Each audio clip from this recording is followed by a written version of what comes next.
जो धर्म है उसके जो प्रिंसिपल्स हैं उससे अपनी जिंदगी जीने की कोशिश करता हूं। अहंकार से नहीं बोलता हूं, उसकी बात सुनता हूं, नफरत नहीं फैलाता हूं। यह मेरे लिए हिंदू धर्म है और इसका मैं अपनी जिंदगी में पालन करता हूं। मगर मुझे इसको अपनी शर्ट पे पहनने की जरूरत नहीं है। जो इसको मानते नहीं है उनको शर्ट पे पहनने की जरूरत होती है।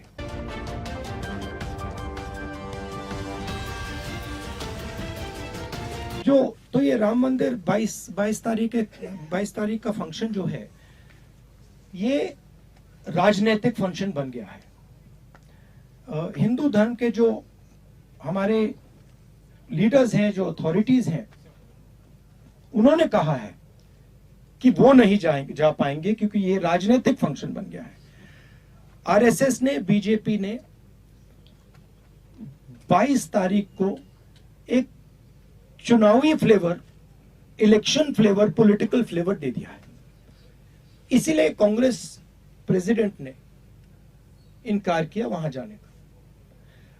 जहां तक धर्म की बात है, हम सब धर्मों के साथ यह कहना चाहते हैं कि जो भी जाना चाहता है जा सकता है, कांग्रेस पार्टी से जा सकता है, but we cannot be party to a political function. It becomes very difficult for us when the Prime Minister of India and the RSS, our principal opponents, have captured a function and turned it into an election function. मेरी सोच है, जो सचमुच में धर्म को मानता है वो धर्म के साथ पर्सनल रिश्ता रखता है, वो अपनी लाइफ में धर्म का प्रयोग करता है। जो धर्म के साथ पब्लिक रिश्ता रखता है, मतलब जो धर्म यहां पे पहनता है, वो धर्म का फायदा उठाने की कोशिश करता है। मैं अपने धर्म की फायदा उठाने की कोशिश नहीं करता हूं, मुझे उसमें इंटरेस्ट नहीं है।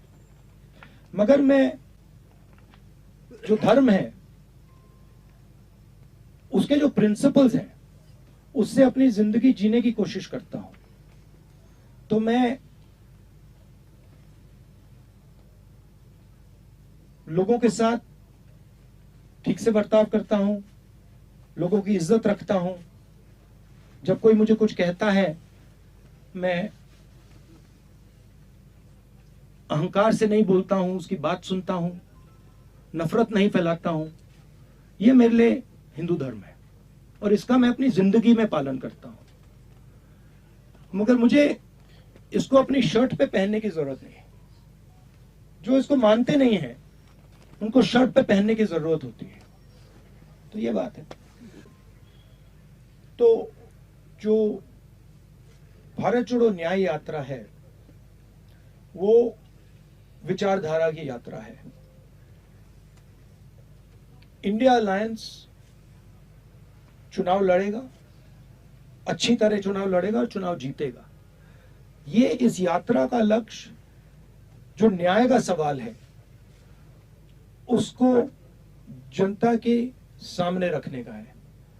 सामाजिक न्याय, आर्थिक न्याय, राजनीतिक न्याय, उसमें बहुत सारी इश्यूज हैं। कास्ट सेंसस का इशू है। जैसे यहाँ पे नागालैंड में अभी बातचीत हुई कि यहाँ पे वायदे किए गए थे, वो वायदे तोड़े गए हैं। मणिपुर में आपको दिख रहा है क्या हुआ है। तो इन मुद्दों को उठाने की यात्रा है, विचारधारा की यात्रा है। इलेक्शन कैंपेन होगा, वो प्रोसेस चलेगी, उसमें हम सब भाग लेंगे। हाँ जी सर, भारत जोड़ो यात्रा जो पहला चरण था उसमें भी मैं था यात्रा में, उसमें आप पैदल चलते थे तो लाखों लोग साथ होते थे। इस बार यात्रा में हर 2 मिनट पर आपको उतरना पड़ रहा है क्योंकि कतार में इतने लोग होते हैं। आगे आपको लगता है कि आपको नीचे उतरना ही होगा। फिर एक सवाल और है सर इससे जुड़ा हुआ, एक ही सवाल, अगर एक सवाल। ये आपका अच्छा सवाल है, इसका मैं पहले जवाब दे देता हूँ। देखिए, टाइम की कमी है।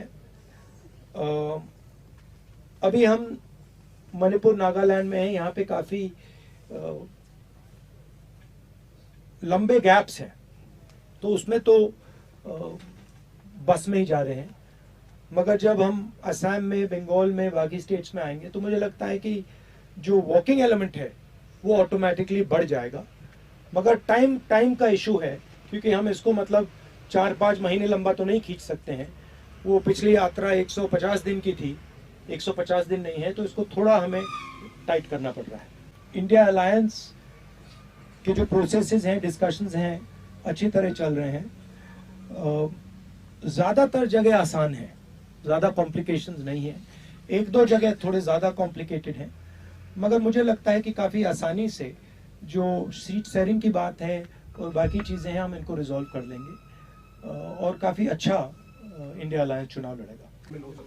नहीं, देखिए, इन चीज़ों में फ्रैंकली बोलूं तो मीडिया इन चीज़ों को बहुत ओवर प्ले करता है। जो मीटिंग में मूड था, जिस प्रकार से बातचीत होती है, जो ह्यूमर होती है, भाईचारा होता है, उसको आप बताते नहीं हो।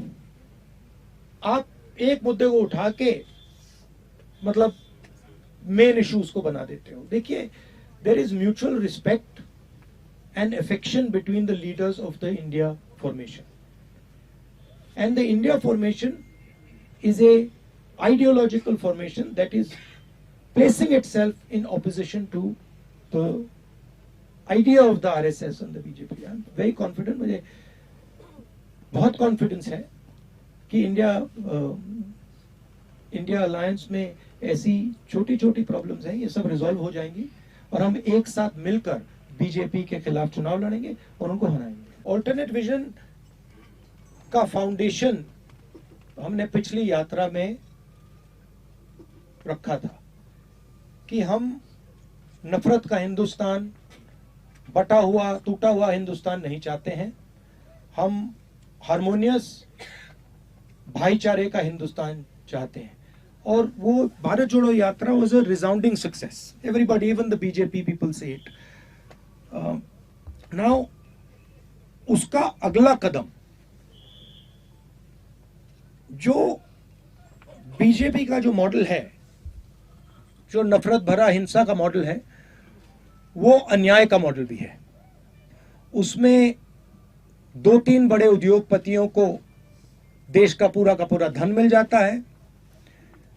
जो ब्रॉड हमारी कम्युनिटीज हैं, सोशल ग्रुप्स हैं, दलित हैं, आदिवासी हैं, ओबीसी हैं, उनका पार्टिसिपेशन नहीं होता है। मैंने उदाहरण दिया, 90 अफसरों का मैंने उदाहरण दिया। और पूरे देश में इस बात को एक्सेप्ट की गई कि हिंदुस्तान की सरकार को जो ओबीसी हैं, दलित हैं, आदिवासी हैं, वो चलाते ही नहीं हैं। तो ये इश्यूज उठाई जाएंगी। बट मेन चीज हम रखना चाहते हैं कि जिस प्रकार से देश में अन्याय हो रहा है, इस अन्याय के बीच में और नफरत और हिंसा के बीच में लिंक है। अन्याय से नफरत बढ़ रही है, हिंसा बढ़ रही है, और बीजेपी आरएसएस का लक्ष्य एक्चुअली चुने हुए लोगों को हिंदुस्तान का पूरा फायदा, पूरा धन पकड़ाने का है। तो ये हम न्याय यात्रा में थोड़ी डिटेल में स्टेट वाइज हम ये बात जनता के सामने रखेंगे।